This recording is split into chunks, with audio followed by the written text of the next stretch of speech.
Kelsey, my daughter-in-law, smiled as she said it. You should stay out of photos. Still, I raised the camera, steadying my hands, the words lingering like a bitter scent. As the shutter clicked, I captured more than just their smiles. I captured the silence between us, the unspoken tension. While Kelsey posed for the perfect shot, I realized what I had to do. That's when I decided. The next album would be mine, and this time, the world would see me. No longer hidden, no longer erased. My truth. Unfiltered. All right, before we dive into this crazy story, do me a favor. Subscribe and tell us where you're watching from. The Easter brunch table looked like a postcard. All pastel dresses, sharp smiles, and the sharp scent of ham. But Irene Whitmore only saw it through the lens of her camera. She'd spent decades capturing moments like this. Moments that weren't hers, but that she made hers in the click of a shutter. The family posed dutifully, seated around the table, their laughter light, their faces all brightened by the golden late-morning sunlight that slanted through the French doors. Irene's hands were steady, the camera a familiar weight, even though it had been years since she had done a professional shoot. A flick of her wrist, the shutter clicked. She never looked at the screen. She knew the shot was perfect before the moment was even captured. "Smile, everyone," Irene said softly, but her eyes stayed fixed on the lens. The family smiled as directed, their faces poised in that specific way that told the world they were happy. But Irene knew them too well. She knew the words left unspoken, the tension beneath the surface. Kelsey, sitting across from Carter, was the first to break the illusion. She leaned in, low enough that Irene almost missed it, her voice a soft, venomous whisper. "She really should stay out of photos. It's better." It was said as casually as one would comment on the weather, but it landed with the weight of a slap. Irene's fingers tightened around the camera, and her breath, for a split second, caught in her chest.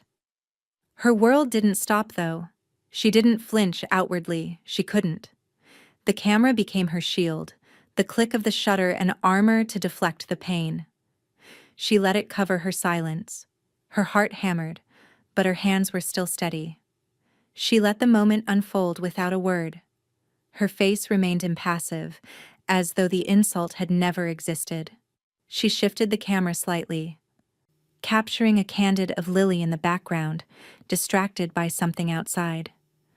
The younger woman had a rare kind of gentleness in her eyes, like she could see right through to Irene's soul. Irene flicked the lens back to her son, Carter. He sat there, pretending not to notice anything, his gaze fixed at the plate in front of him. He never did speak up, not when it mattered. Lily caught her eye then. Irene didn't look away. But in that brief second of eye contact, Irene saw it. The faint flinch in Lily's expression. She saw the way her granddaughter's gaze hardened for a fraction of a second before she returned to what she was doing. Lily, ever the observer, ever the quiet one. She didn't say anything. She didn't need to. But then, like the glimmer of a distant star in a dark sky, Gwen leaned over during the cleanup. "What you heard?" Gwen's voice was a murmur, low and almost conspiratorial. "That wasn't about photos." Irene's heart squeezed in her chest, but she didn't respond. Instead, she let the chaos of the table dissipate, the clink of plates and cutlery somehow filling the silence that was suffocating her.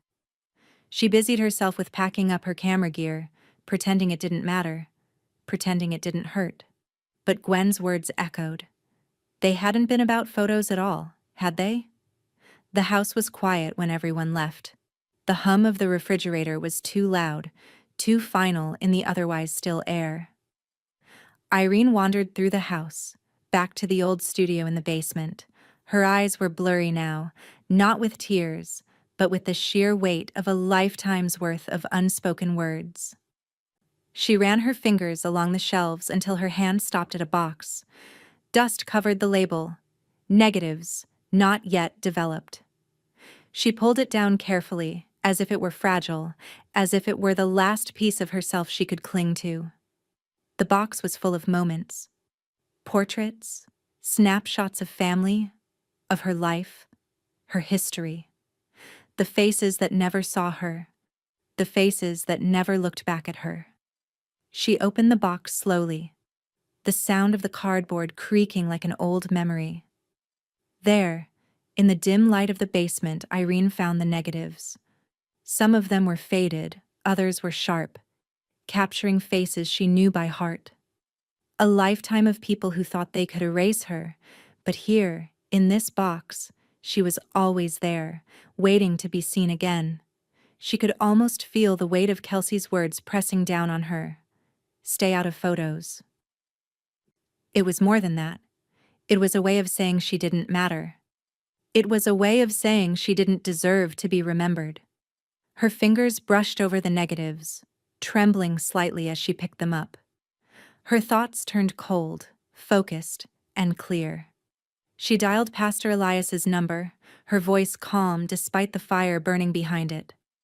"I want to fund a final exhibit," Irene said, her words slow but deliberate, "but not for them." The line was quiet for a beat. Irene could almost hear the wheels turning on the other end of the phone. "You sure about that, Irene?" "I'm sure," she said, the resolve in her voice sharper than the click of her camera shutter. "Let's make sure they see what they've been trying to crop out." The phone call ended. Irene stared at the box of negatives for a long moment, her heart still racing. But the direction now clear. She wouldn't let them erase her. Not this time. The world would see her. They'd see her, unfiltered and uncropped. They would never forget her again. And this time, she wouldn't be behind the lens. She'd be in the frame. The album sat heavy in Irene's lap, a thick leather-bound thing that had lived on the shelf, buried beneath dust for years. She opened it slowly, her fingers tracing the edges of the pages, feeling the weight of each photograph. The first one was from her wedding, a black-and-white shot that still managed to catch the light in her eyes. She looked young, hopeful. Carter, barely 10 years old at the time, stood beside her, smiling broadly, his father's hand on his shoulder. The picture still had the smell of spring about it, a time before things began to fray at the edges. She flipped through the pages one by one, and with each one, the ache in her chest grew deeper. There were family vacations, moments with friends, portraits taken at holidays, but the same thing kept staring back at her. She wasn't in most of them. In the 28 years she'd spent as a mother and grandmother, she was only in 6 photos. 6. She paused at one, a Thanksgiving dinner. Her family gathered around the table, their smiles forced but still polite. She was there, of course, but her face was half hidden behind a plate of mashed potatoes. She couldn't remember who took the photo. Carter, probably, or maybe Kelsey. But the strangest part was how it felt like she was an afterthought. An object placed in the frame but not allowed to be seen. Her eyes moved across the pages, past the images of Kelsey in various poses, radiant in every shot. Kelsey was the centerpiece of every moment, the one who appeared in every family card, every social media post, every gift sent to relatives. Kelsey, always perfectly arranged, her hair glossy, her smile flawless, always smiling, always the perfect curated version of family. The contrast was unbearable.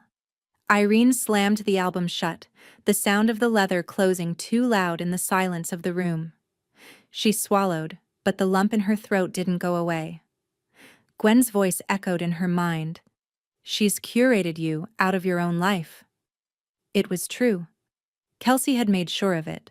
She had taken control of everything that looked perfect in their family, photos, cards, memories, and Irene had been left out.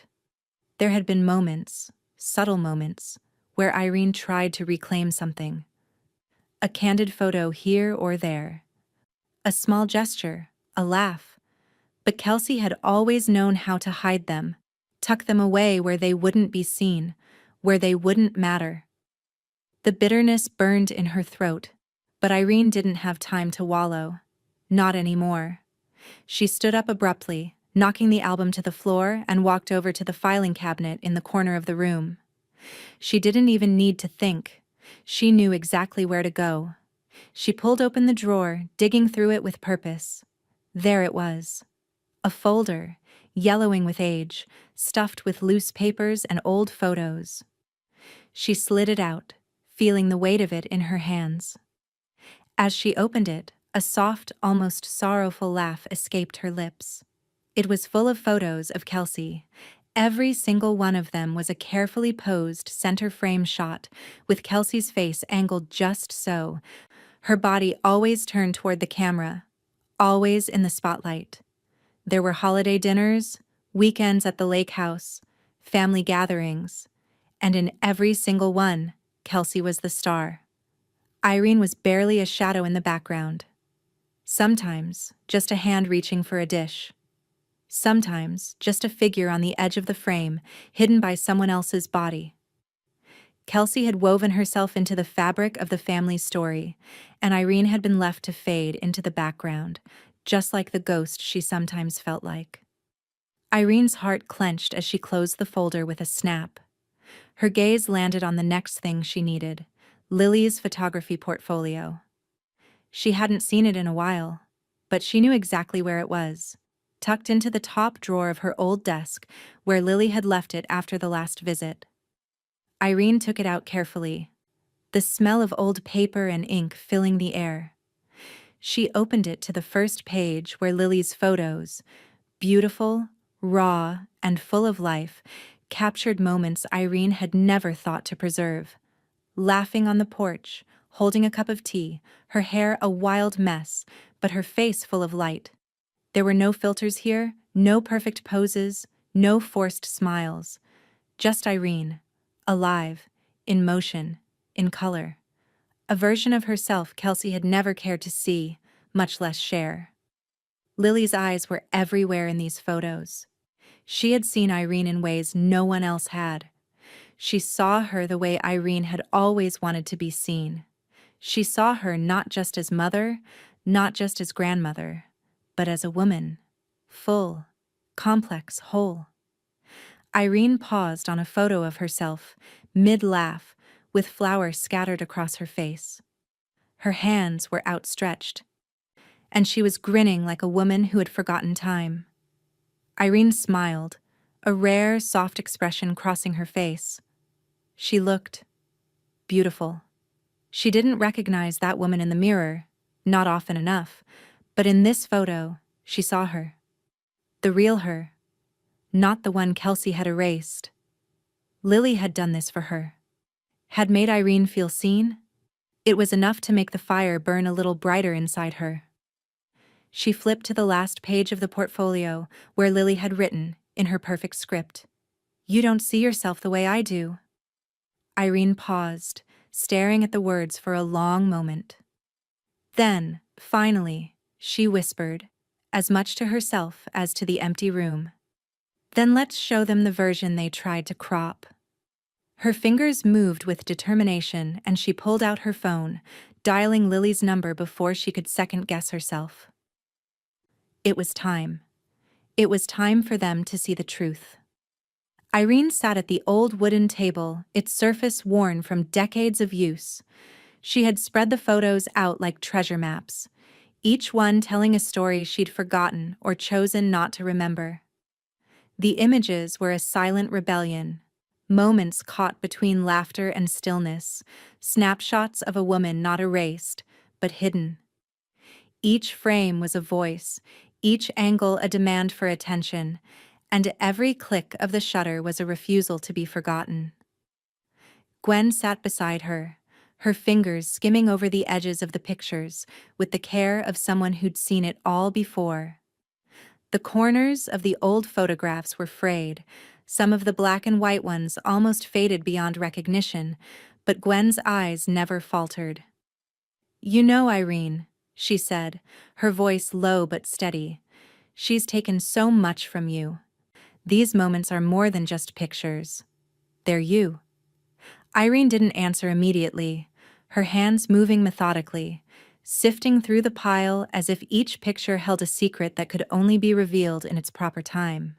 She found herself stopping at a photograph from 25 years ago, her sitting in the kitchen, hands flour-dusted as she laughed with Carter, who was trying to steal a spoonful of batter. Her hair was untamed, and the years hadn't yet hardened her smile. The woman in that photo was soft, untouched by judgment, alive. She had nearly forgotten how vibrant she looked in that moment, how much joy there was in her that she had long buried. This woman, she realized, had been pushed into the shadows. She was the one Kelsey didn't want anyone to see. "What about this one?" Gwen asked, pulling a newer shot from the pile. It was a candid that Lily had taken, Irene sitting cross-legged on the porch, the evening sun casting a warm glow over her. She was staring out at something, perhaps nothing. But there was a peace in her expression. In the background, the silhouette of the house seemed to lean toward her, like it was part of the scene. "It's perfect," Irene murmured, her voice distant. Gwen studied the photo for a long moment, her brow furrowed. "It's not just a photo, Irene. It's a whole story they've never let people see. You're not just a backdrop, not a prop to be tucked out of sight when the picture gets too real." She paused, her fingers brushing the edges of the image with reverence. "You're still in these moments. You always were." Irene nodded, the weight of Gwen's words sinking in. She didn't need to speak. Gwen had always understood, had always seen more than the surface of things. Soon Lily joined them, and with her came a spark of something Irene hadn't expected. Urgency.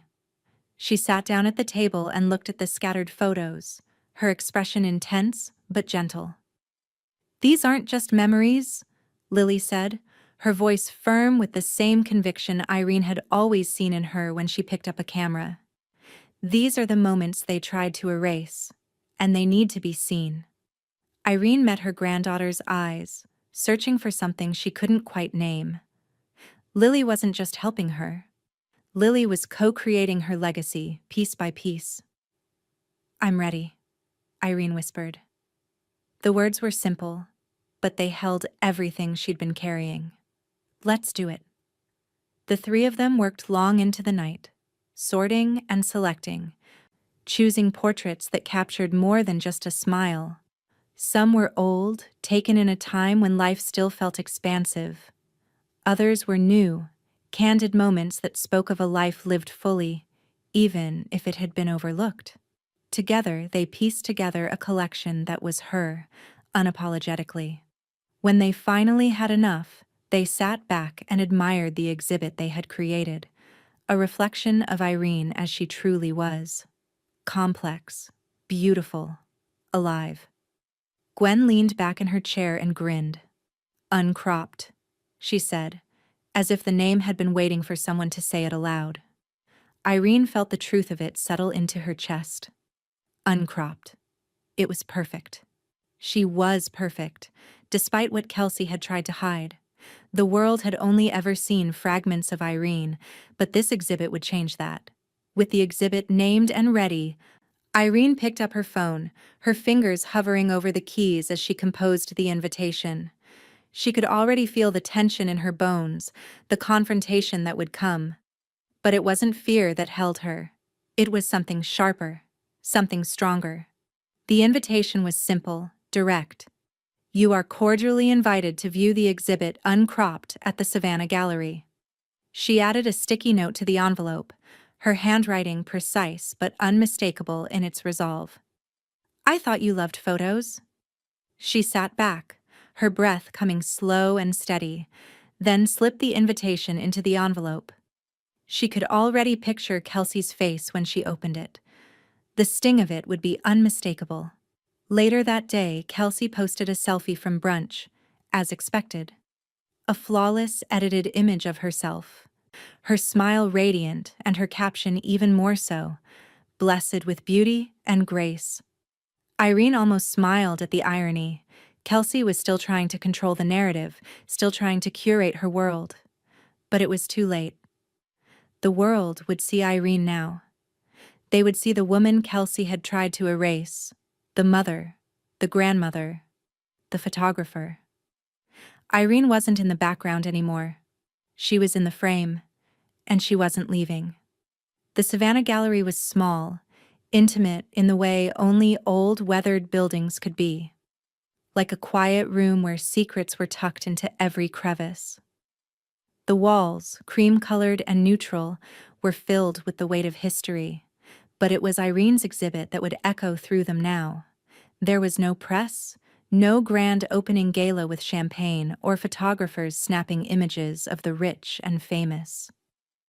There was no fanfare, only the quiet hum of the gallery, the soft shuffle of footsteps on the old wooden floors, and the occasional murmur of someone pausing before one of Irene's photos. The art spoke louder than any applause ever could. Irene stood off to the side, her hands folded loosely in front of her, watching as the crowd trickled in. Some of them were curious passers-by. Some of them, perhaps, had seen the invite and been intrigued by the personal message attached. But none of them could have known what they were about to witness. The walls were lined with portraits, some ancient, some recent, and each one had a title card beneath it. Simple, handwritten captions, almost like whispers beneath the photographs. Each one a fragment of the truth. Uncropped was the name of the show. But it wasn't just the photos that were uncropped. It was the entire experience, the vulnerability, the unflinching honesty. Each image captured Irene in a way she'd never allowed before. In moments of life that didn't conform to the perfect sanitized family portraits that Kelsey had tried so hard to cultivate. These photos were Irene unfiltered. Gwen, standing beside Irene, leaned in, her voice a low chuckle. "You know, if she wanted flattery, she should have behaved," Gwen said, her eyes twinkling with that mischievous edge Irene had always admired. Irene didn't smile, but a quiet sense of satisfaction settled over her. Gwen was right. Flattery had never been her goal. But the truth? That was something worth showing. The photos spoke for themselves. There was Irene laughing, flour dusting her face as she baked in her kitchen. Irene sitting in a worn armchair, a cup of tea in hand, the sunlight filtering through the curtains behind her like something out of a dream. There were moments where she was alive, not as Kelsey had tried to hide her, but as she was, full of life, full of feeling, full of herself. The next room, however, told a different story. It was where Kelsey's perfectly curated images hung, all shiny smiles, pristine family portraits, and effortless poses. The pictures where Irene was almost invisible. Kelsey's world, perfectly polished and controlled. But those images couldn't compete with the rawness of Irene's truth. Kelsey had tried to erase Irene from their family's story, but here she was, front and center, no longer hidden. Carter walked in with Kelsey, his steps deliberate. He'd been quiet so far, but now he moved to the wall, his eyes flicking from photo to photo, scanning with a certain discomfort. He didn't speak for a moment, but the tension in the air was palpable. Finally, he broke the silence. "You're making us look bad," Carter said, his voice low, edged with frustration. His gaze darted around the room, avoiding Irene's eyes. He couldn't hide the irritation that tugged at the corners of his mouth. Irene didn't flinch. Her hands remained steady by her side, her gaze fixed firmly on him. She'd spent years learning how to stay calm, how to let the world swirl around her without getting caught in it. Finally, she spoke, her voice soft but unyielding. "No, I'm making you visible." Her words hung in the air, and for a moment, the room seemed to still. Kelsey shifted uncomfortably, her eyes scanning the walls. But it was Gwen who broke the silence with a burst of laughter. "Of course, Carter. You've never been good with the truth." Pastor Elias, who had arrived quietly, stood nearby, his presence calm and watchful. He moved to the final panel where the centerpiece of the exhibit hung. An image of Kelsey, posed just as she liked to be. Perfect, centered, flawless. But Irene had chosen this particular photograph carefully. The caption beneath it read, "Centered in every frame." Still managed to miss the point. The words were simple, but they cut to the heart of it all. It was the perfect counterpoint to the image. The woman who always wanted to be in the center, but who had missed the point of what family and truth really meant. Kelsey, her lips pressed into a tight line, stepped forward. Her eyes narrowed as she read the caption. And for the first time, Irene saw something break in her. A flicker of realization. Something raw. Something human. But Kelsey didn't stay to reflect. She turned on her heel, her heels clicking sharply against the floor as she stormed out of the gallery. Irene watched her go, her expression unreadable, but a small, almost imperceptible sigh escaped her lips. The sting had been expected, but it was still difficult to watch. Kelsey was still trying to protect the illusion, still clinging to the world she had tried to build for herself. But that world was cracking, and there was no running from the truth now. Irene didn't chase after her daughter-in-law. She didn't need to. The photographs on the walls were louder than anything she could say. And the world was finally seeing them, finally hearing the stories she had always tried to tell. The walls spoke louder than they ever could. The truth was on display. And Irene was finally seen. The quiet hum of Savannah's streets was interrupted by the chime of Irene's phone, her hand lingering on the handle of a teacup she'd long since forgotten. It was a Monday, a full week since the exhibit had opened, and the world was slowly starting to notice. The air was different now, sharp, expectant. A local arts magazine had picked up on the buzz, and an interview had been scheduled. Lily had insisted on doing it. Irene hadn't questioned it. She'd known it was coming. The soft click of a door signaled Lily's arrival, her presence calm, yet filled with the quiet urgency that came from someone stepping fully into their purpose. She set the magazine on the table before Irene and took a seat. The title of the article glared up from the cover, "The Woman Behind the Lens, Uncropped." "Looks like they're paying attention," Lily said with a small smile, but there was a gleam in her eyes that suggested the attention hadn't all been expected. Irene nodded, taking in the pages, absorbing the weight of the words that would soon carry her name to a larger audience. She was glad it was Lily. Her granddaughter had always seen her, truly seen her, in ways others had tried to dismiss. It was only fitting that it was Lily who would tell the story. When the interview began, Lily spoke with the grace of someone who had inherited not just her grandmother's talent for photography, but the quiet power that came with it. Her voice was steady as she answered questions about the exhibit, about the photos, about what Irene had wanted to say with Uncropped. "My grandmother taught me to see the soul, especially the ones people try to erase," Lily said, her words deliberate but never rehearsed. There was no need for embellishment. She simply spoke the truth, the same truth that had been framed on the walls of that small gallery. The reporter, a woman in her 30s with round glasses and an inquisitive stare, nodded, scribbling furiously. Lily's words had struck a chord.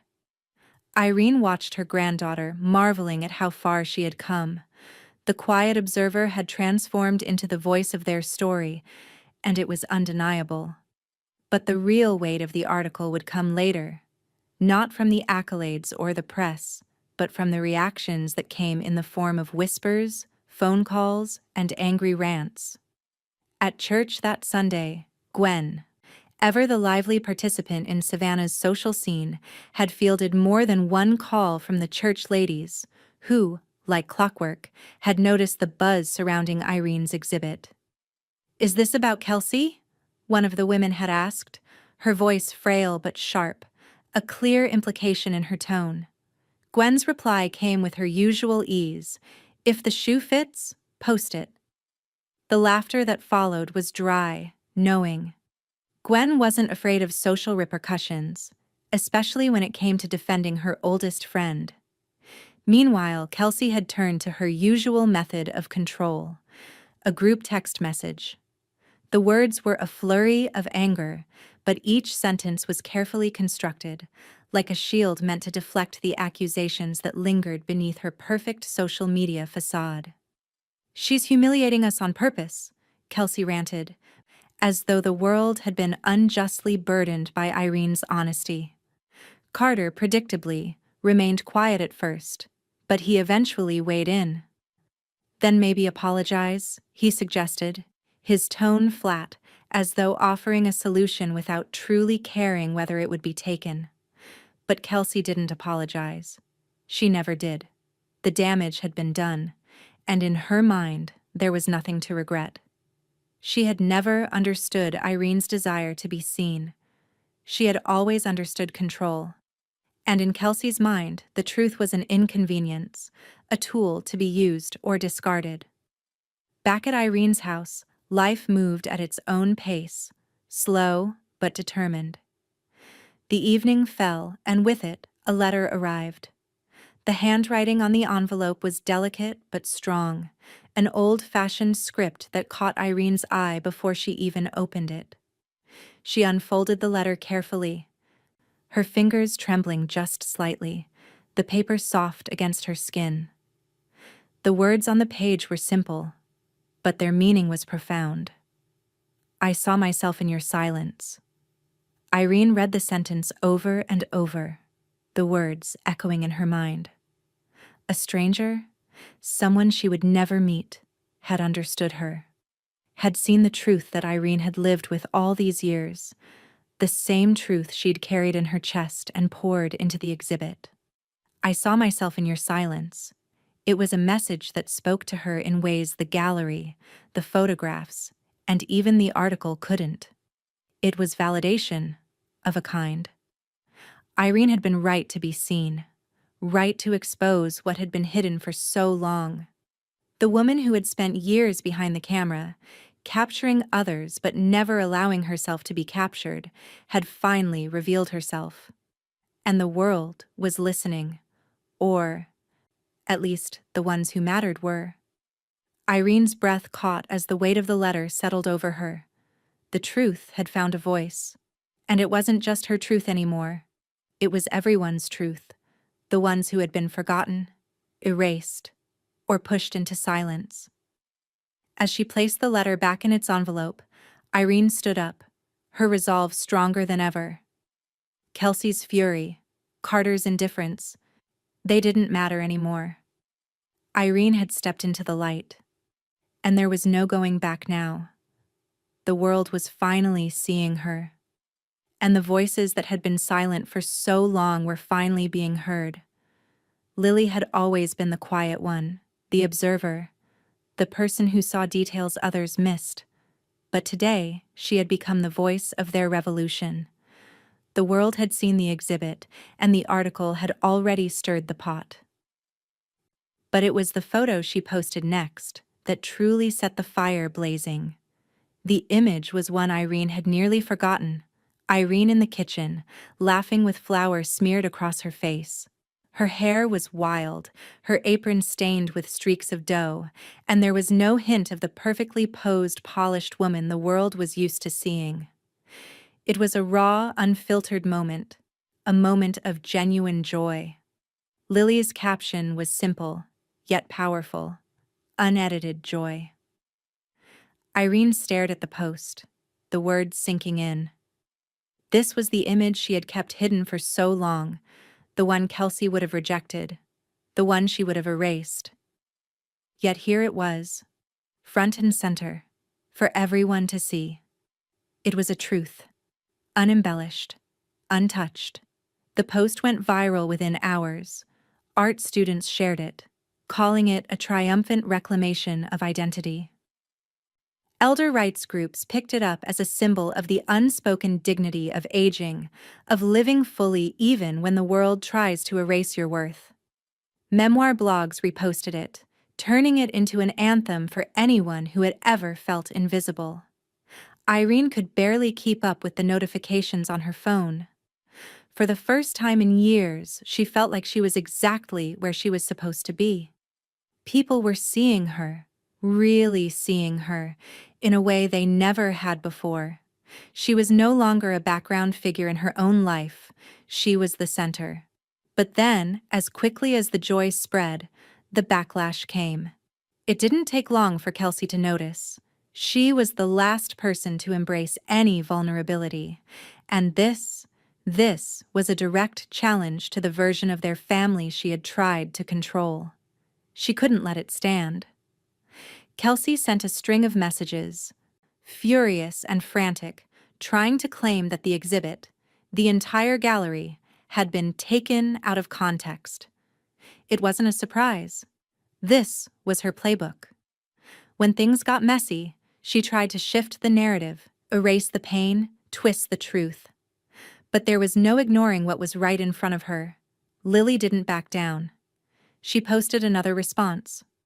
The context was always there. You just didn't want to see it. But Irene had one more piece to add. The next morning, her phone buzzed with a message. It was the raw audio from Easter brunch.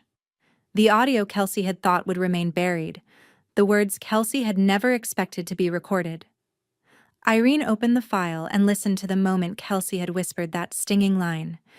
She really should stay out of photos. It's better. The words were as clear as day, sharper than any photo could ever be.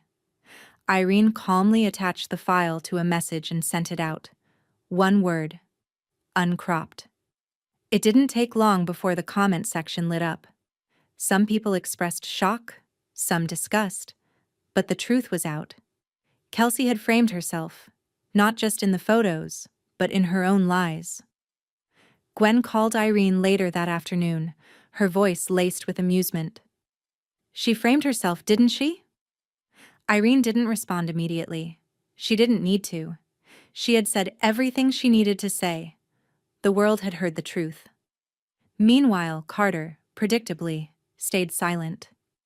He was the quiet observer now, no longer the son who had once tried to smooth over their fractures. But silence, as Irene had learned, spoke volumes. He didn't have the courage to stand by his mother, not when it mattered. Cowardice didn't make noise. It just disappeared. Kelsey, of course, tried to threaten legal action. She couldn't stand the idea that her carefully curated world was crumbling. But she didn't understand the stakes. She didn't understand that truth had its own protection, that art had its own voice. Pastor Elias sent an email later that evening to Irene's lawyer. The exhibit is protected under truth. No action will be taken. The finality of his words settled over her like a wave. Irene hadn't just fought for herself. She had fought for the truth of all the voices that had been drowned out, buried beneath polished veneers and perfect social media posts. The world could see her now, and it wasn't just a flash in the pan. It was something that would last. But as the echoes of Kelsey's fury faded, Irene's heart remained steady. The truth had spoken louder than any words Kelsey had ever whispered, and in the silence that followed, Irene knew one thing for sure. She was done being erased. The day Irene received the final proof of seen still, she sat in her chair for a long time, the photo book spread out on the table before her. The cover was simple, just her name, in crisp black letters under the title. But inside, it was a collection of her life, uncensored, unapologetic. Each page was a quiet act of defiance, a refusal to be erased any longer. Lily had helped her design it, of course. The two of them had spent countless hours going through Irene's old negatives, finding photos that had been buried, neglected, or discarded. Some were from before, the time when Irene was full of hope, when she took pictures that captured not just the image, but the essence of the person. Others were from the exhibit, the raw, real moments of her life that had been overlooked. Uncropped, just like the exhibit. No filter, no polishing, just truth. The book wasn't about the art. It wasn't about showcasing the perfect shot, the perfect light, or the perfect smile. It was about the honesty of being seen, being truly seen, not just in the way Kelsey had carefully curated her life, but in the messy, unfiltered, real moments that had always existed. When the pre-orders came in, Irene was stunned by the response. It wasn't just art collectors or photography enthusiasts buying it. It was people who had been waiting for this, who had waited to see the real woman behind the smiles and the perfectly posed family photos. The orders flooded in like a wave, and it wasn't because of the artistry, but because of the honesty. But the real victory came when Irene saw the proceeds that were pouring in. It wasn't just for her. All of it, every single penny, was going into a fund to support low-income elder artists. Irene wasn't just claiming her space, she was opening it for others, lifting up the voices that had been silenced for so long. She was changing the conversation about age, about beauty, about who got to tell their stories. Meanwhile, the ripple effect was growing. Kelsey had never been one to hide from discomfort, but this time, there was no avoiding the fallout. The story had gained traction. People were talking, sharing, and discussing the reality of the family's fractured narrative. Kelsey's real estate brand, which had once been a symbol of polished success, started to lose steam. Two major partnerships pulled out after the story went viral. Kelsey's social media posts, once full of self-congratulation and filters, became increasingly desperate as her followers dwindled. Carter was quiet for the most part, but when the pre-order numbers started coming in, his unease became more apparent. He didn't show up to the meetings Irene had arranged. He didn't acknowledge her calls. But a text from him late one evening caught her attention. "Can't you dial it back? This isn't helping anyone." Irene stared at the words for a long moment. She could feel the old ache in her chest, the frustration of trying to communicate with him, trying to get him to understand. But Lily, who had spent the night in the studio putting together a presentation of the first print run, was at Irene's side when the text came through. She glanced at the screen and smiled, a quiet defiance in her gaze. "She spent 30 years cropped out," Lily said, her voice steady, unshakable. "No, she's not dialing it back." Irene couldn't help but smile at the strength Lily had found. There were times when Irene had feared for her, when she saw the quiet way Lily had observed and held back. But now, Lily was her co-creator, her equal, the daughter she never had, the partner she never knew she needed. Gwen, too, was by Irene's side, continuing her brand of unfiltered humor and unwavering loyalty. She had been a regular presence at the gallery, at the studio, and even at church. The church ladies had unsurprisingly started talking, whispering behind polite fans and church hats, so Gwen decided to put her own stamp on it. One sunny afternoon, as the church's monthly book club gathered in the fellowship hall, Gwen marched into the library with a copy of Scene, still under her arm. She handed it to the librarian without a word, but the look she gave the room was enough. The church was going to have to contend with the truth, whether they liked it or not. By the time the book went live, and Irene's story became a quiet but undeniable movement, Kelsey's frustration reached a boiling point. She had finally seen the book for herself. Her carefully curated world was now on full display, and the last page, the one that Irene had reserved just for her, was a portrait Kelsey had never seen. It was the one she had tried to hide, the one where her own smile was too sharp, her posture too stiff, her eyes not quite reaching the camera. Kelsey stared at the photograph for a long time. It was in black and white, capturing her just the way Irene had always seen her, perfect on the surface, but hollow underneath. The caption underneath it was simple, centered in every frame, still managed to miss the point. The words stung, but it was the image itself that crushed Kelsey. She had spent years controlling the narrative, but Irene had captured her in a way that no one ever had. The truth was glaring. There was no hiding behind the polished perfection anymore. For a long moment, Kelsey just sat there, staring at the image. Her fingers trembled slightly, but she couldn't look away. The frame she had tried to escape from was now the only thing that mattered. Irene wasn't behind the lens anymore. She was in it. And she wasn't leaving. The night of the citywide juried exhibit was warm, the streets of Savannah humming with the usual evening energy. The air was thick with anticipation as locals and art lovers alike trickled into the gallery. But Irene, standing in the back of the room, was focused on one thing: the photograph that had been selected for the city's most prestigious event. The room buzzed with excitement, but when people approached the centerpiece, Matriarch interrupted. There was an odd, almost reverent hush. The picture was simple, yet it struck a chord. Irene sat at the head of an old wooden table alone, her hands folded on the surface. There were no family members around her, no bustling conversation, no laughter. The table was empty, save for the half-finished meal before her. The warm light from the chandelier overhead fell on her in such a way that it made her appear more like a sculpture than a person, frozen in time. The caption beneath it read, "She made the meals, they made the rules." But she outlived the edits. For the first time, Irene saw herself as she truly was. Not the woman who served, not the woman who cleaned, not the one who stayed in the shadows, but the one who had always been at the center, even if no one had ever recognized it. She had outlived the edits. Her life, her presence, was the truth. Untouched. Undeniable. The crowd around the piece was noticeably quiet, some whispering, others just staring. It was impossible to ignore the way Irene's eyes seemed to follow every visitor, the way her solitude in the photo forced them to confront what they had tried to ignore. Kelsey had shown up, of course.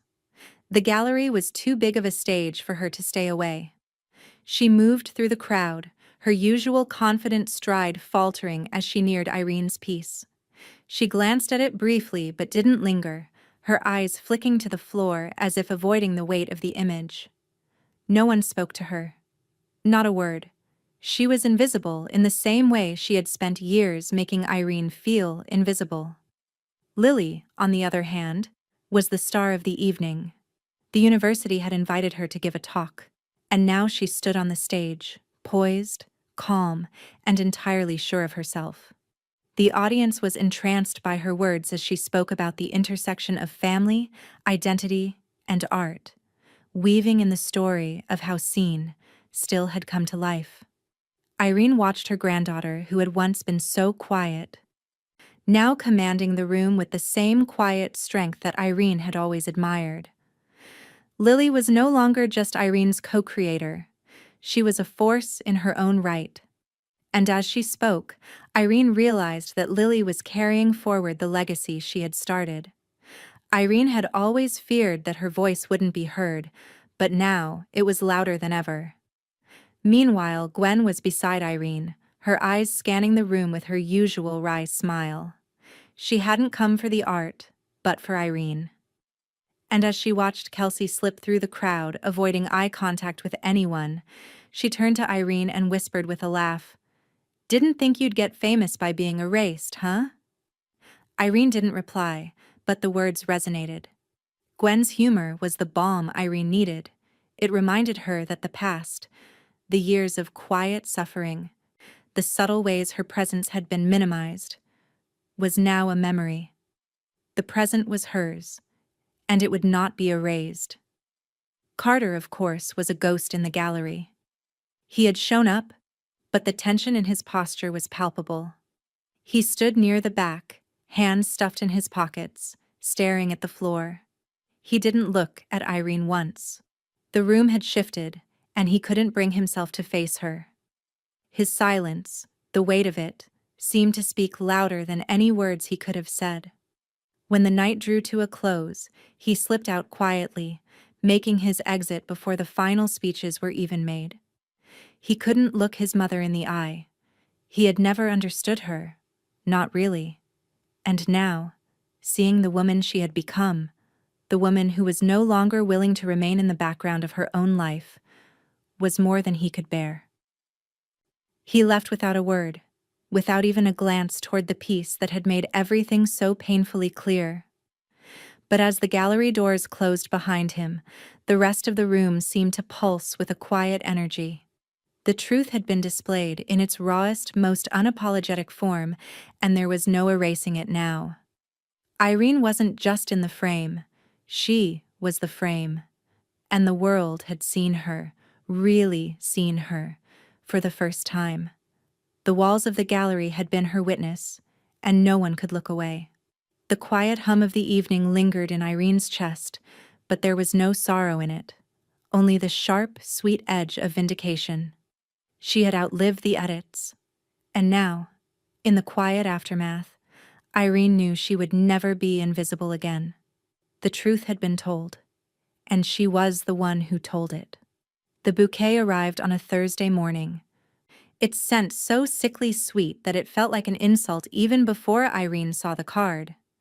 The delivery driver, all smiles and oblivious cheer, handed it to her with a polite nod, and Irene took it, her fingers gripping the vase as if it might shatter from the weight of her disappointment. The card was simple, the handwriting neat but cold. "We didn't mean it." Irene stared at the words, feeling them dull her thoughts like a blade scraping across stone. She could hear Carter's voice in her head, strained, empty, always trying to smooth things over. It had been his way for years. He never really saw her. Not then, not now. And this was his idea of an apology.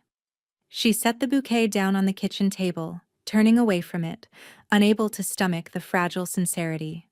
The scent of the flowers seemed to choke her, a reminder of the things left unsaid for too long. Gwen was already standing by the counter watching Irene carefully, her brow raised as Irene made no move to acknowledge the bouquet.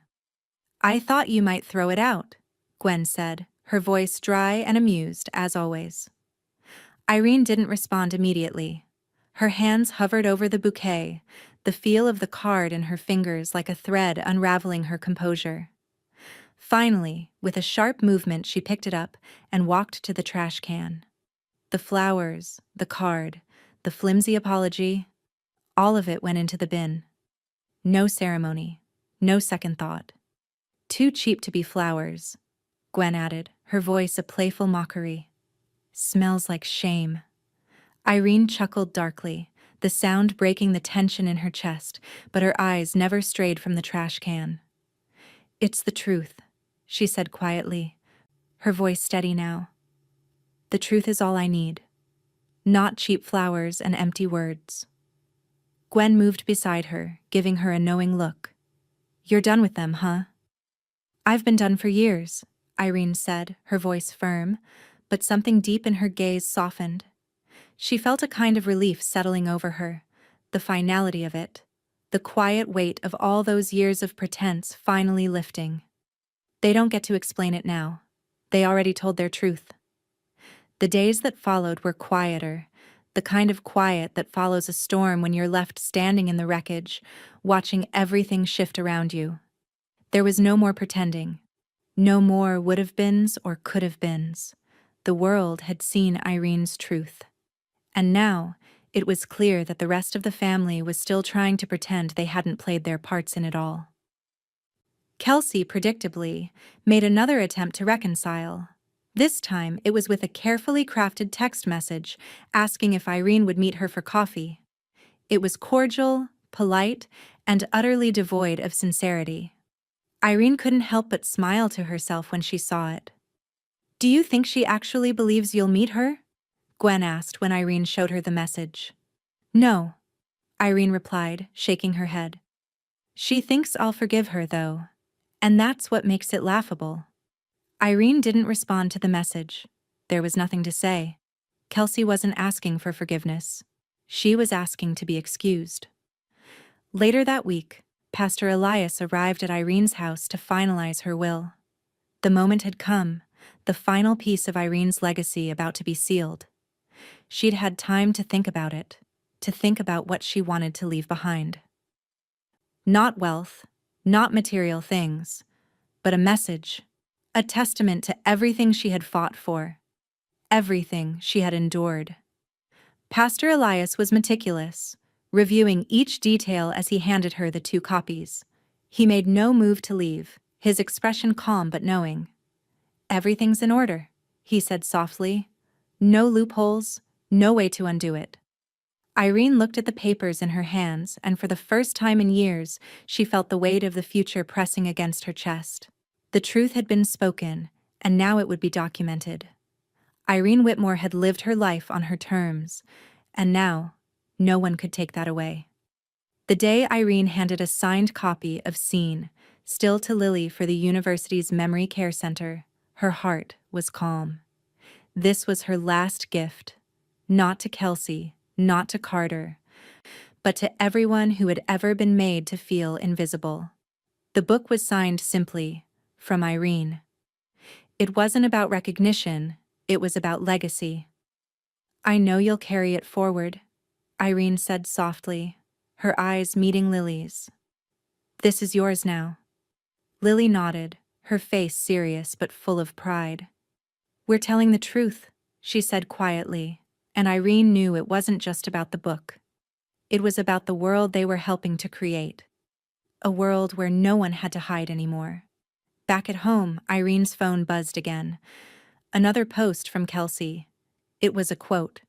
One Kelsey had probably found on some self-help blog to soothe her wounded pride. "Bitterness is aging." It had a few likes, but Irene wasn't interested in the numbers. She didn't need to read the words again. She already knew what Kelsey was trying to do. Redirect the conversation, paint herself as the victim. But Irene wasn't biting. She'd learned long ago not to take the bait. And this time, it was clear. The real bitterness had always come from the way she had been silenced, from the way her voice, her life, her story had been ignored. The silence wasn't hers anymore, and this time, no one could take it back. The ceremony was held on a crisp fall afternoon, the kind of day where the sky felt like a promise, clear and limitless. The university's new photography wing was bustling, its grand opening a celebration of history, vision, and, above all, legacy. The announcement of the Irene Whitmore Photography Scholarship had been met with widespread support, but Irene had always known that the most important part of it all was what came after: the work, the truth, and the lasting impact of her story. Lily stood at the podium, her presence commanding the room. As the lead advisor for the scholarship, it was her task to speak to the legacy Irene had left, a legacy that would endure far beyond Irene's time. The crowd of photographers, art students, and community members listened intently as Lily spoke with quiet passion. "This scholarship isn't just about providing funding," Lily said, her voice steady but filled with emotion. "It's about ensuring that every voice, every face, has the opportunity to be framed, to be seen for who they truly are, especially the ones who have been silenced for too long. My grandmother, Irene Whitmore, taught me that every face deserves framing, even mine." The audience was silent, absorbing the weight of her words. Irene sat in the front row, her hands folded neatly in her lap. There was no need for her to speak. Lily had done it for her. The scholarship wasn't just Irene's victory. It was the victory of every woman who had ever been overlooked, every artist whose voice had been muted. The dedication plaque stood to the side of the stage, its brass plate gleaming in the soft light. It read simply, in Irene's own handwriting, "Every face deserves framing, even mine." Lily took a breath, her eyes sweeping over the crowd before she stepped aside to allow the unveiling of the plaque. The room was hushed, the energy palpable as the black cloth was removed, revealing the words that would stand as Irene's final testament. The dedication wasn't just to the scholarship, it was a declaration. She had been framed, unfiltered, and unedited. Now, she would remain visible forever. Backstage, Kelsey had arrived late, slipping in just as the ceremony began. She hadn't bothered to speak to anyone, her eyes flicking around the room in search of an ally. When the dedication plaque was revealed, she crossed her arms over her chest, a flicker of resentment passing over her face. She had never understood the kind of recognition Irene had earned, and now it seemed impossible to escape the shadow Irene had cast. Kelsey's attempt to insert herself into the narrative had been clear from the beginning. She had tried, with all her might, to have her name included in the press release about the scholarship. She wanted to be part of the story, a contributor in some way. But when she made her request, it was met with silence.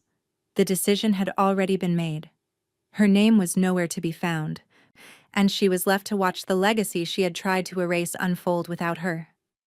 When she approached the table later to ask for a copy of the press kit, the receptionist politely informed her that only Irene's closest family and collaborators were included in the materials.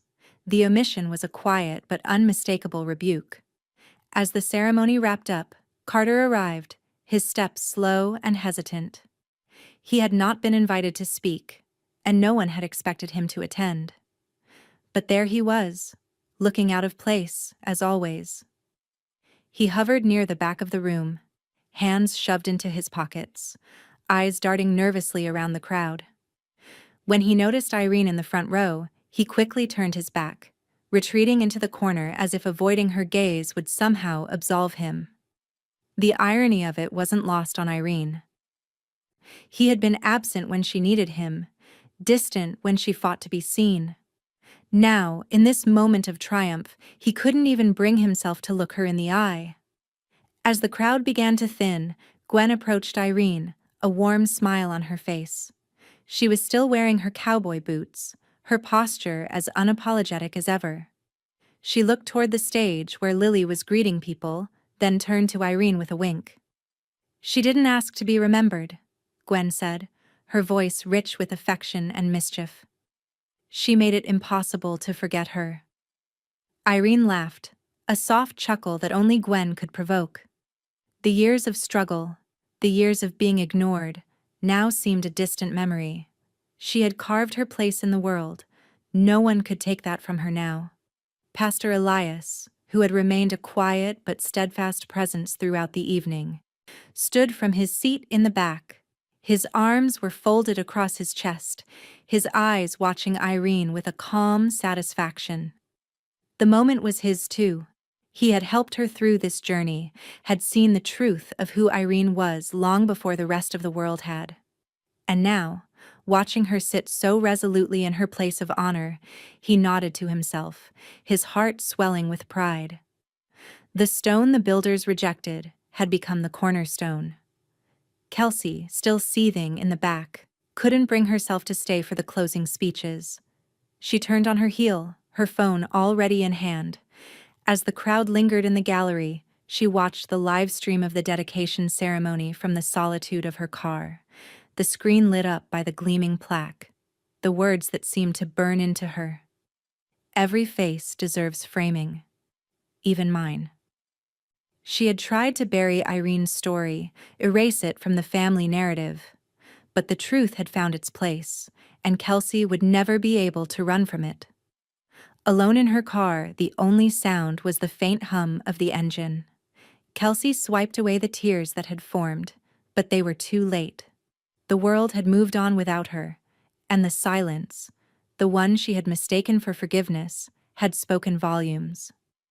Irene passed away quietly in her sleep, her hand resting gently in Lily's. It wasn't a dramatic exit. No sudden gasp for air, no lingering suffering. Just the soft exhale of a woman who had lived her life on her own terms, who had fought for visibility and, in the end, had secured her place in history. Lily had been at her side through it all. From the late-night talks in the studio to the quiet moments when Irene's strength faltered, Lily had always been there.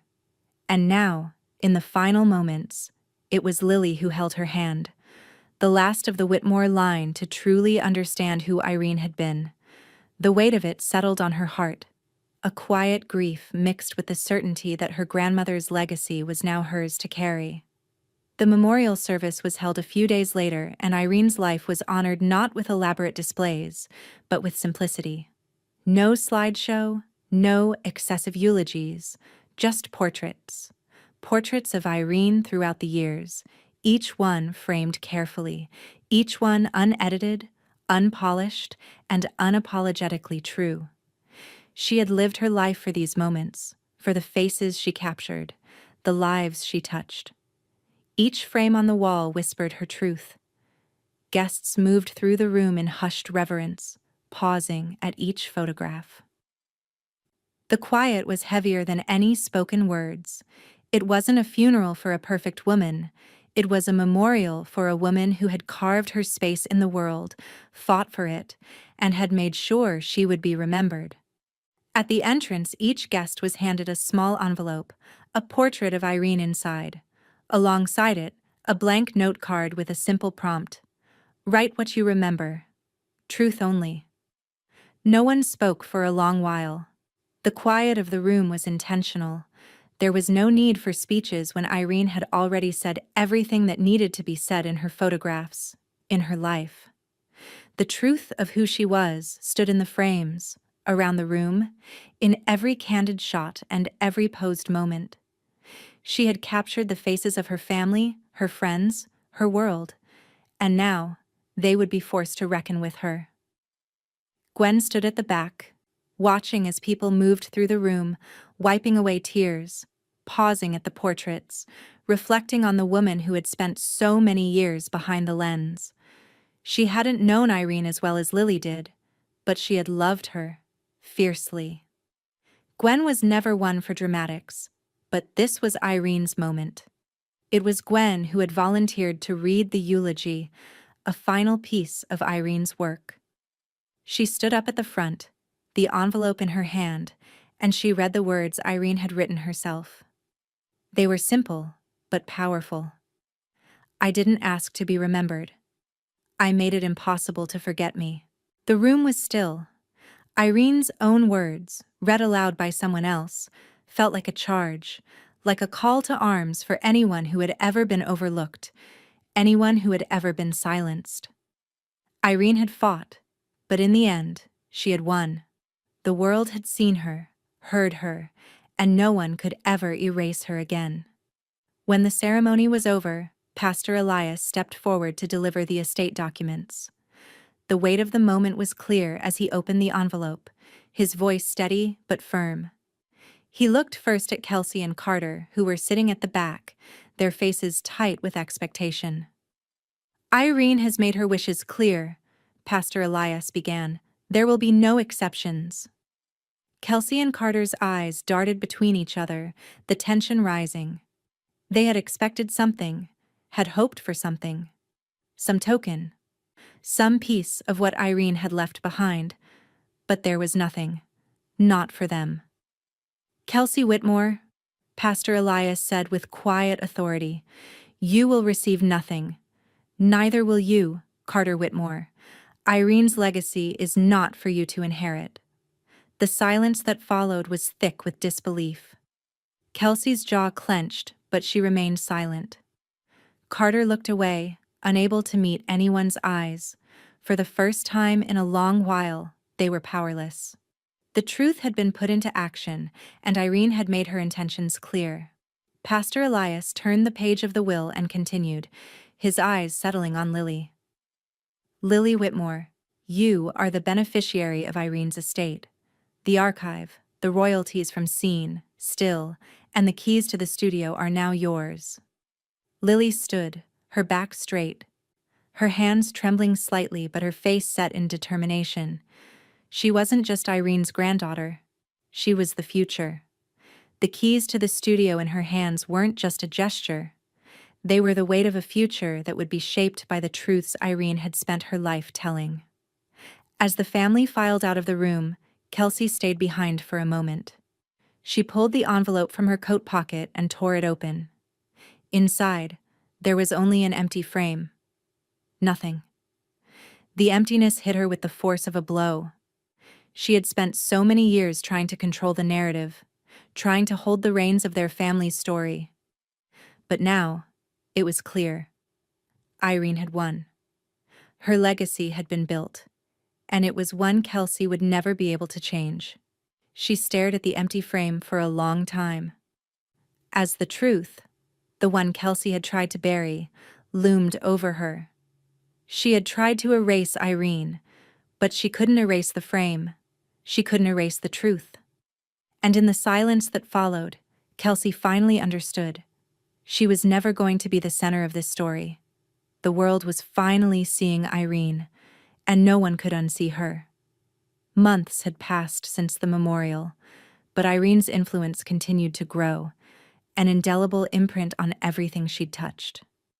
It was the quiet ripple of her legacy that kept unfolding, even when those who had once tried to erase her now had no choice but to bear witness to it. Still was officially integrated into the university's curriculum. Students studying photography now learned about Irene Whitmore's work, not just for the artistry, but for the truth that had been laid bare in her frames. Her candid shots, her unfiltered moments, became a cornerstone of the course. Professors spoke of her with reverence. Students drew inspiration from her bravery. Every face in her portfolio, the ones she had captured, raw and unapologetic, spoke to the students in ways that felt like a living history. They saw themselves in Irene, in her art, in the moments she had chosen to share with the world. Lily, now an established name in her own right, found herself invited to speak at elder justice conferences across the state. She talked about her grandmother, but her message was clear. This wasn't just about a photographer. It was about dignity, about visibility for those whose voices had been ignored. Her talks weren't lectures, they were calls to action. She told the stories no one wanted to hear, Lily said at one conference, her voice steady but filled with conviction. And she made sure those stories were never erased again. At the same time, Gwen, ever the force of nature, took up her own pen. She'd never been one to back down from telling the truth, and she had a story to tell. Her memoir, You Should Have Smiled for the Camera, quickly gained traction. It was equal parts history and personal reflection, a raw, no-holds-barred recounting of her years of friendship with Irene. Gwen's sharp wit and unflinching honesty turned her book into a cultural touchstone for those who, like Irene, had never been granted the grace of perfection. It was a hit in art circles and beyond, a reminder that sometimes the loudest truths were the ones that stung the most. But for Kelsey, it was all unraveling. Her once carefully curated social media presence, the perfect family photos, the carefully crafted persona, all began to crumble. Every post was met with the unrelenting weight of quotes from the exhibit, from seen, still, from Irene's words. Her followers dwindled as the truth of her manipulations spread. She couldn't hide behind her polished smile anymore. The whispers had grown into a chorus, and Kelsey couldn't silence them. The glossy veneer she had spent her life building was cracking, piece by piece, as the public turned their attention toward the very woman she had tried to suppress. Her desperate attempts to control the narrative fell flat. A hashtag emerged, uncropped, and it flooded her feed. There was no escaping it. Irene had reframed the conversation. And now, no one was listening to Kelsey. Not anymore. Carter, always the one to sidestep real confrontation, did the one thing he had always done best. He disappeared.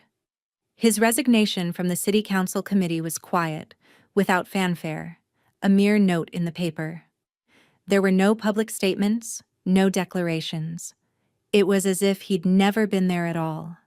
He was a man who had tried to remain in the background his entire life, and now he had been erased, just like the shadows he preferred to occupy. Pastor Elias, too, continued to spread Irene's message. At a youth summit on social justice, his voice rang out, powerful in its simplicity. Tell the truth. Frame it yourself. The crowd, a mix of young activists and students, listened raptly. The words were a clarion call.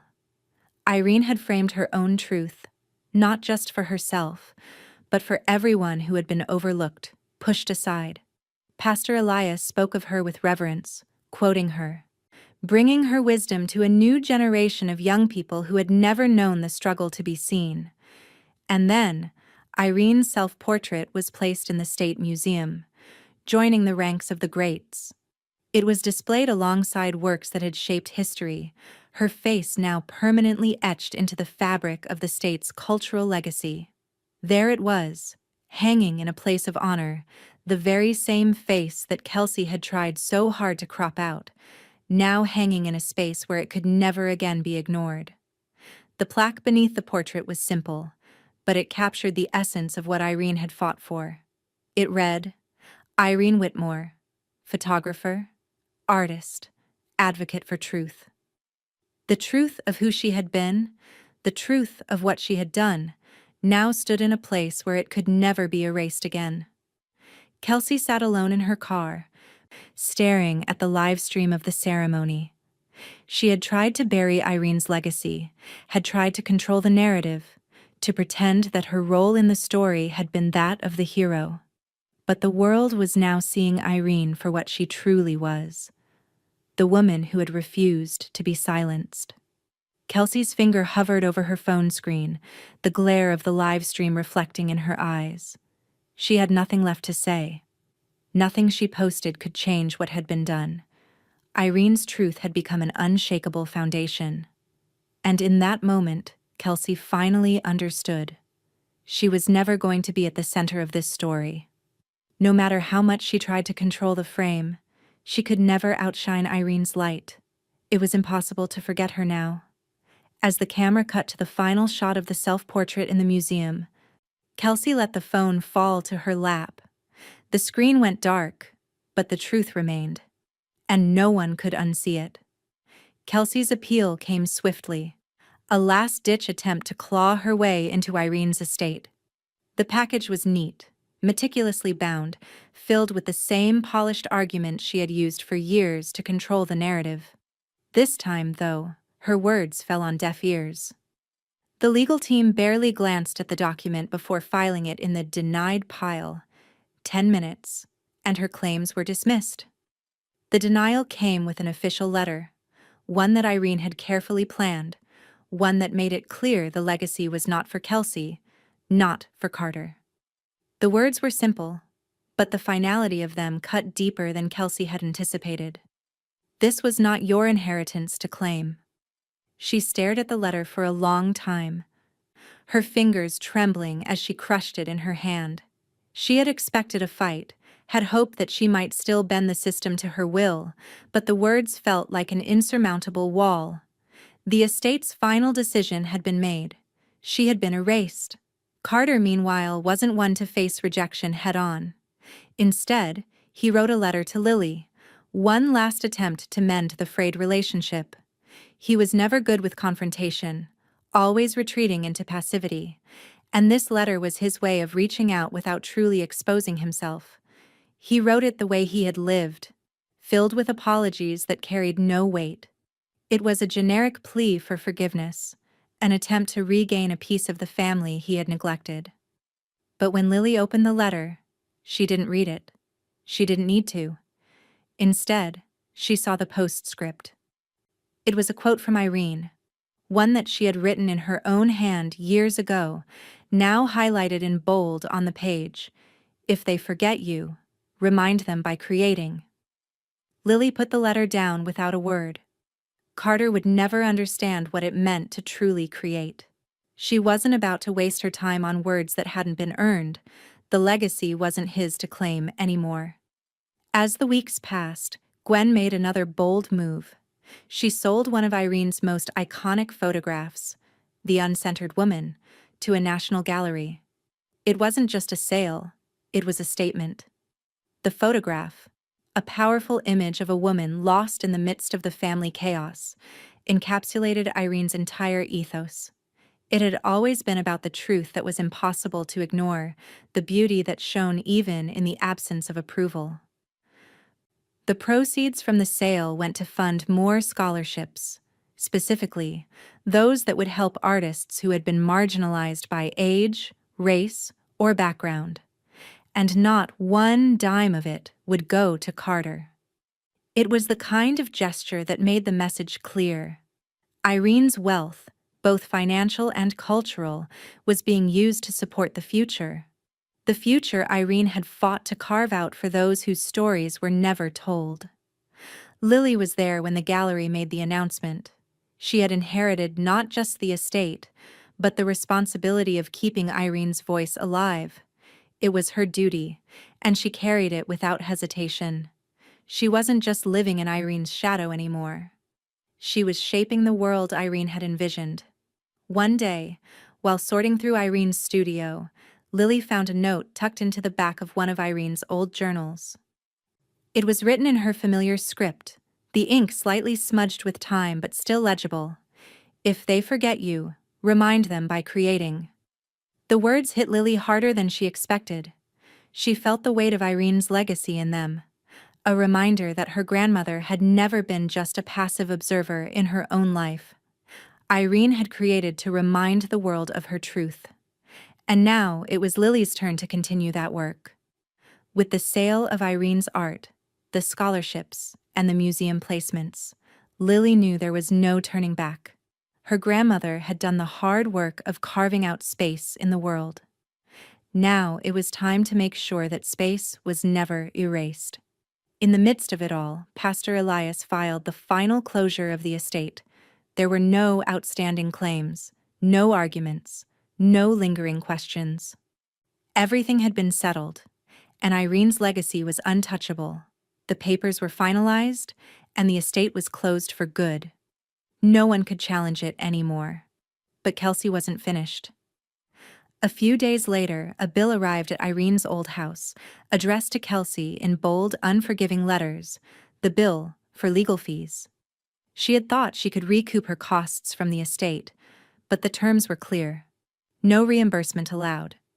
Kelsey opened the envelope with trembling hands, her chest tightening. It wasn't just the rejection that stung. It was the final brutal reminder that Irene had always been in control. Kelsey looked at the bill for a long moment, the words on the paper blurring together.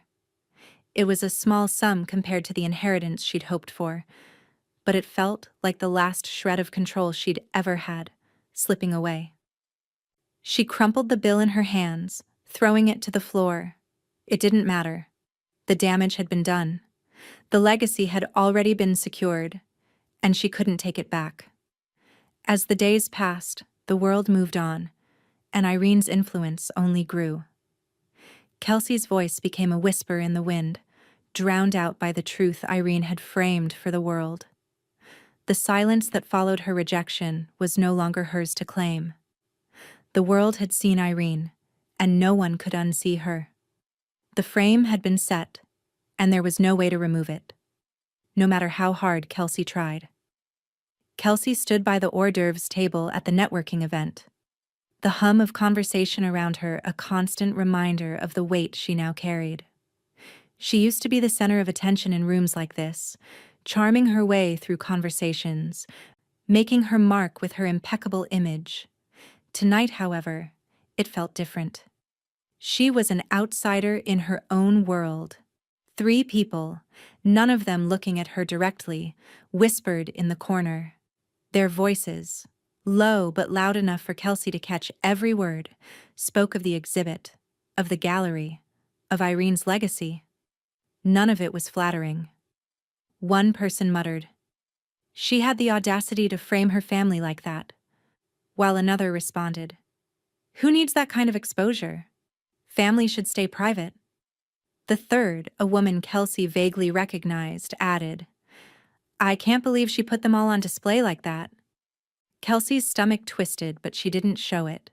She forced a smile and refocused on the shrimp cocktail she was holding, pretending it was more interesting than the conversation that was slipping through the cracks of her life.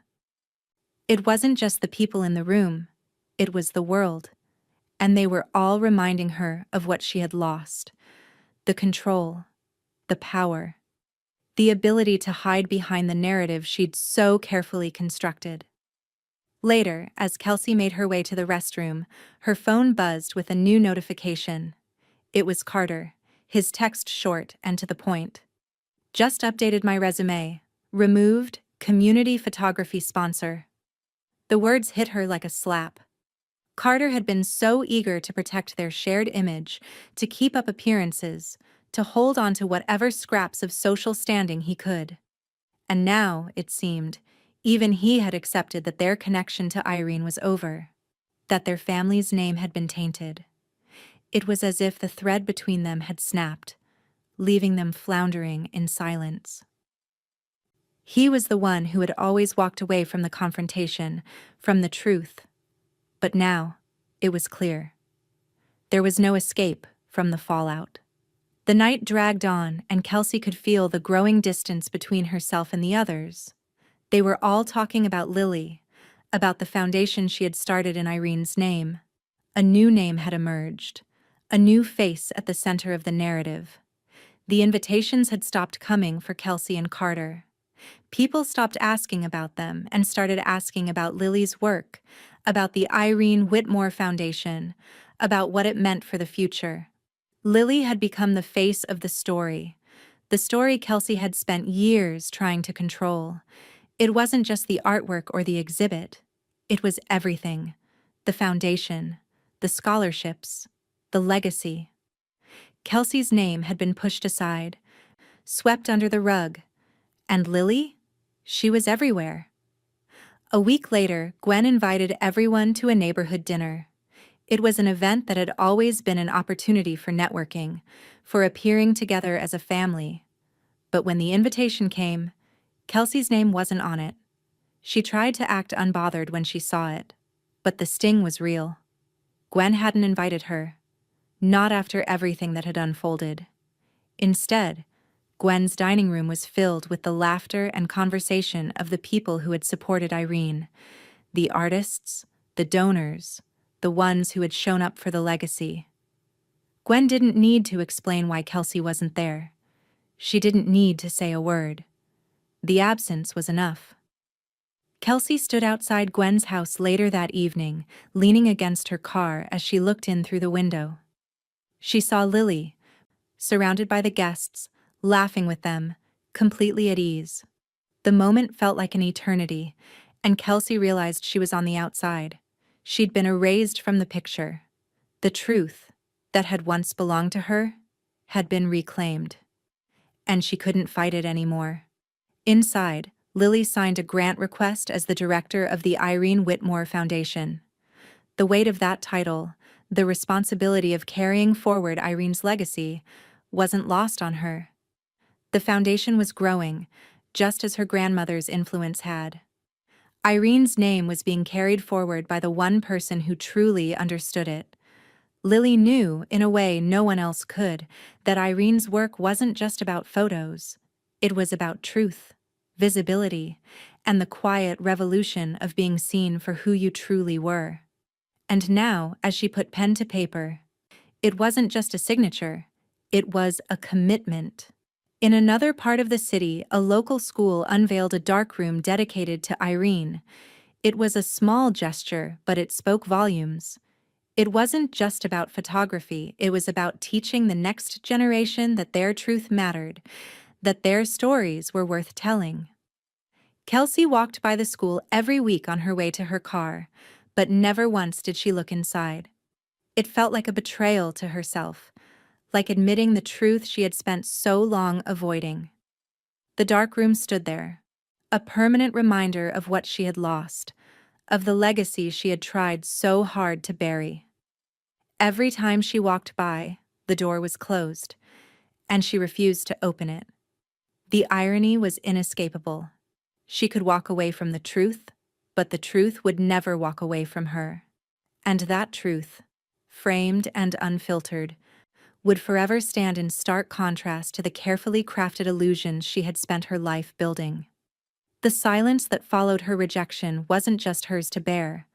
The world had already moved on, and no matter how hard Kelsey tried, she couldn't rewrite the story. No matter how many times she walked by that dark room, no matter how many times she tried to pretend she didn't see it. The truth had been framed, and the frame was too strong to break.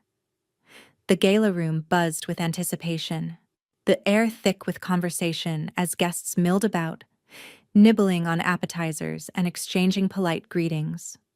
The gallery had transformed, every inch of space a celebration of Irene Whitmore's life and work, but tonight was different.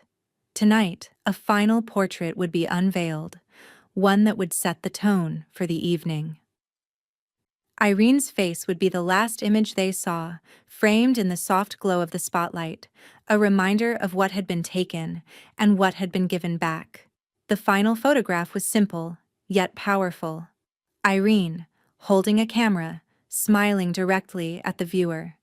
She was no longer behind the lens, hidden in the shadows of her own life.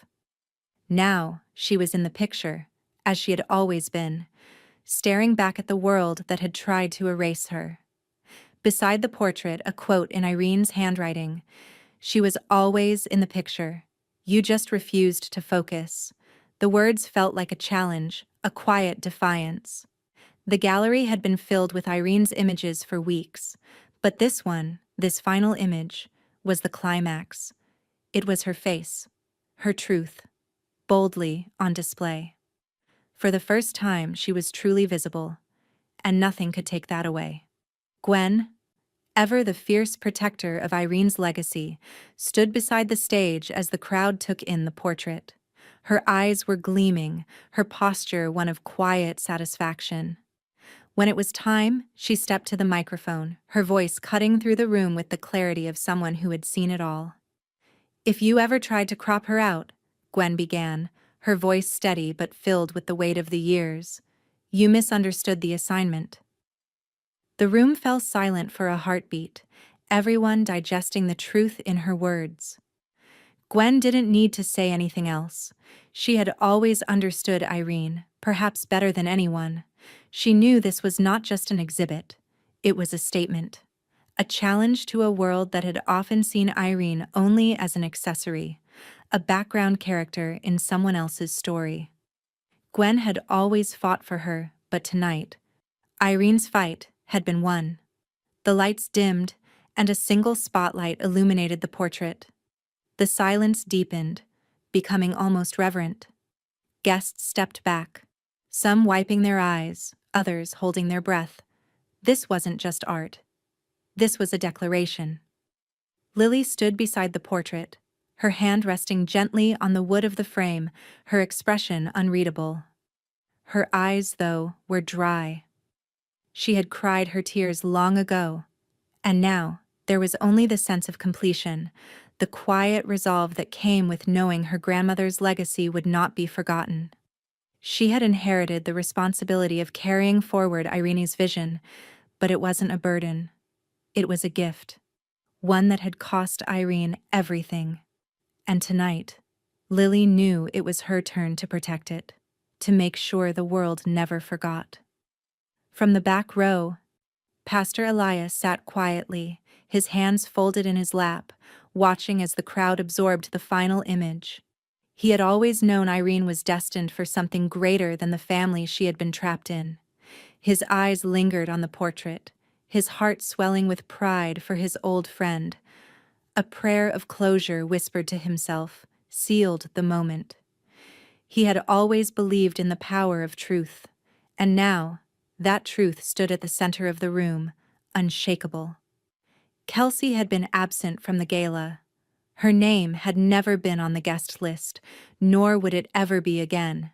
She had faded into the background, her presence no longer required, her influence rendered irrelevant. Every attempt to insert herself back into the narrative had been futile. The truth, Irene's truth had solidified her place in history, and there was no room left for Kelsey in the frame. Outside, under the soft glow of the streetlights, Kelsey walked alone, her phone buzzing with notifications from the gallery. The live stream of the event was everywhere now. People were talking, sharing, discussing the portrait, the foundation, the scholarships. But Kelsey wasn't part of it. Her face didn't appear in any of the photos. Her name was absent from every caption. In the silence of the night, Kelsey could feel the weight of her own absence. The world had moved on without her. And Irene, with all her quiet resilience, had built an album that made sure she was never forgotten again. As Kelsey stared at the phone in her hand, the truth settled in. The world had finally seen Irene, in all her raw, unfiltered glory, and there was no going back. "I thought I could control the frame," Kelsey whispered to herself, "but I was never in it." The phone slipped from her hand, hitting the ground with a soft thud. In that instant, she understood the magnitude of her failure. She had tried to make herself the center, tried to carve out her place in the story, but the frame had already been set. The truth had been told, and no one could unsee it. The camera pulled back, fading into the night as Irene's final portrait shone, unyielding and eternal. My daughter-in-law mocked my looks and said, "You should stay out of photos." So I built an album that made sure I was never forgotten again.